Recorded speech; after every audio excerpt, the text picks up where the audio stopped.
Hello, this is Jim with Zom Living. Zom is an award-winning luxury apartment developer operating in major metro areas in the eastern United States. We entered the Washington, D.C. market over 15 years ago and have built 2 projects in Arlington County to date. The Beacon on North Irving Street in Clarendon and 1919 Clarendon Boulevard in Courthouse. We're excited to offer today a new development, Hazel National Landing, on the site known as Land Bay C East in Potomac Yard. This video will provide an overview of Hazel National Landing. First, Walsh Colucci will discuss the site history and land use context, and then BKL Architecture will present our project design with respect to building architecture and site planning. We look forward to hearing input from all stakeholders during this process. Thank you. Hi, this is Art Walsh to give a little site history on the project before us, which is Land Bay C East only, part of Potomac Yard. As a historical perspective, Potomac Yard previously was a railroad yard for the RF&P Railroad. And the Potomac Yard PDSP was approved on October 21st, 2000, divided into Land Bays A to F, which the slide denotes. Final site plan, Land Bay C, was approved on December 18, 2007 for approximately 1 million square feet of office and 41,000 square feet of GFA. Of that, 503,000 square feet of office GFA and 15,000 square feet of retail were approved for Land Bay C East. Land Bay C is the last undeveloped parcel within PDSP, and despite persistent leasing efforts, the property remains vacant for office use. We've worked with economic development to verify our efforts in terms of trying to lease the property. Also, I would just say that this property was the subject of a fairly complicated density transfer, which occurred based on the dedication of the North Tract, which was then known as the North Tract, to the county, which included Long Bridge Park. The densities over that property were then allocated to each of the land bays in Potomac Yard. This, again, only involves Land Bay C East. Land Bay C West will continue to be office and retail. Thank you very much, and I will now turn things over to Tom Kerwin, who is with BKL Architect and our project architect. Thanks again. Hello, my name is Tom Kerwin. I'm the founding principal of BKL Architecture. Thank you to Zom and Walsh Colucci for the introduction. It's an honor and privilege to present the project today. This first slide starts with section 2, site context. Shows the Land Bay C East site on the image on the right, outlined in red, within the context of the Potomac Yard district, hatched on the left. Key component of the plan, as you all know, is the green space, the open space. It goes north-south through the Land Bay parcels from Glebe Road to the south to 29th Street to the north. This slide depicts some context images of our site. It's currently a surface parking lot. It shows the buildings to the north being the hotel and office building, and to the south the newly constructed residential buildings. This slide depicts the Land Bay C block we're proposing to build on Land Bay C East, bounded by 29th Street to the north, 33rd Street to the south, and Potomac Avenue to the east. It shows the National Park Service limit line, of which we're bound by to not build over 120 feet south of that line. This shows the current statistics of our proposal. We're building slightly over 518,000 gross square feet. In 2 buildings, 488 units, 14 floors in building 1, 11 floors in building 2. We're providing for 2 floors of below grade parking, 414 spaces, with 226 bicycle parking spaces.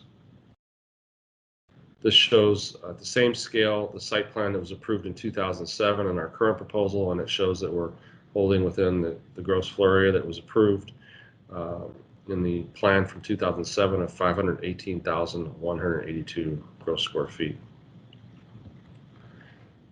This plan is now rotated so we can drill into further detail into the plan. North is to the left. It shows the site and the buildings in the context of the open space that we're working with LSG Landscape Architects on, and we're very excited about the vibrancy and potential of this project, not only for the buildings, but for the public open space. Of course, it's called for in the original site plan, but we believe has been further enhanced by some moves we have made, particularly with regards to the passageway that runs between Building 1 and Building 2. And we'll talk more about that further in the presentation, but we wanted to emphasize with this drawing the sheer amount of green space that we're providing, both at the ground plane and at the roof planes, which are also called for in the Potomac Yard Design Guidelines. This diagram depicts, we believe, in the best way possible, the massing of the project. Is a very conceptual diagram, but it articulates how we're breaking down the buildings based on form and massing and modulation, both in height and in plan, which we believe will provide a vibrant building and pedestrian experience, keeping with the Potomac Yard Design Guidelines, which calls for breaking down long expanses of building frontages on major streets like Potomac Avenue. This is a view looking the other way, northeast, showing the office buildings, the future office buildings in the foreground, and again, the modulation of the form and massing, which we're very excited about.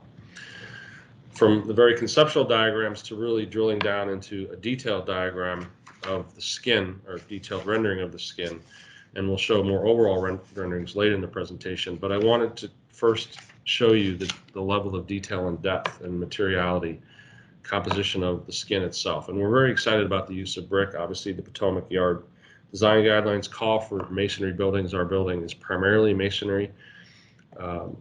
Brick is a wonderful material. We've recently completed a building for ZOM in the West Loop of Chicago.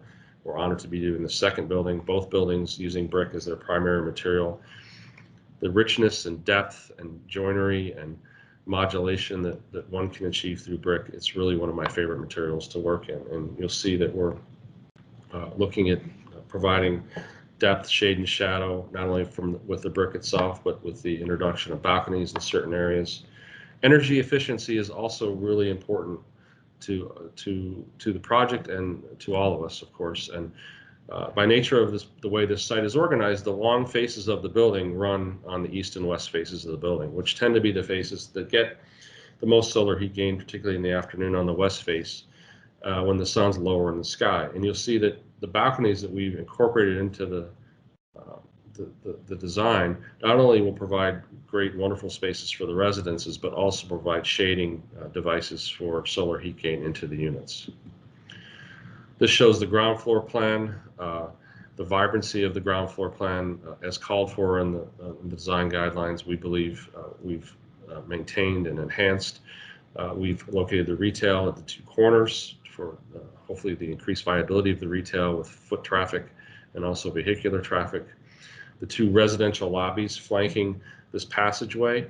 And here's where I want to talk about the enhancements we believe we've made to the passageway, again, at the urging of ZOM, by locating the services outside of that passageway. In the original plan, the loading and access to the below-grade parking was within that passageway, which we believe detracted from the vibrancy of that space. Those have been located to the perimeter, and along with the residential entries flanking that, we believe will provide for just a beautiful public open space.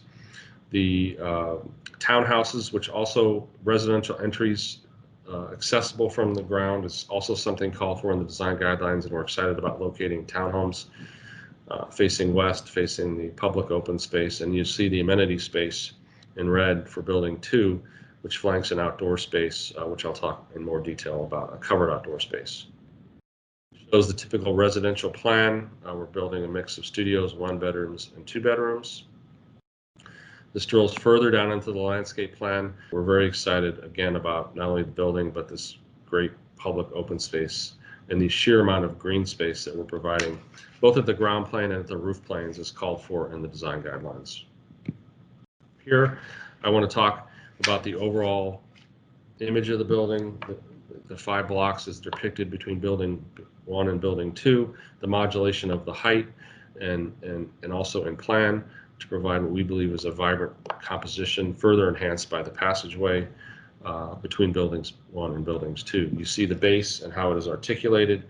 again, in a different manner, particularly at the residential entries where the glass sets back, flanks the passageway, again, providing for, we believe, a vibrant urban experience and a lush experience. This shows the area, the covered area in Building 2 that does face the park. You'll see amenity space for the building itself to the right and the right of the image. Hopefully this will provide, again, area for the residences, but also the public to take respite from a hot summer day from the sun and having covered outdoor space accessible with greenery and areas for seating. You'll also see in this image, again, the modulation of the brick and the detail that we intend to provide, a richness of materiality and composition for the skin. Here, this is zoomed back so you can see the overall composition, but I want to point out when you're closer to the building, these heights and the modulations will be more apparent. And I want to talk about the use of color. Now more than ever, people recognize that our mental health is just as important as our physical health. And what we build as design professionals and civic leaders, the use of color is something we believe is very important and can enhance the project and enhance people's daily lives. You'll see the primary material again is brick, and the three modules that are the two on the ends and the one in the middle are primarily brick, are mostly brick and glass, and they tend to be more of the earth tone colors that you see in this area in the Potomac yards, the use of buff and reds and oranges. But then we break those facades of those blocks, 2 blocks of material of metal that we can provide for more vibrant color and provide for, we believe, a more enhanced experience for people's daily lives as they interact with the building and the public space. Thank you for this opportunity to present to you today. Look forward to future discussions.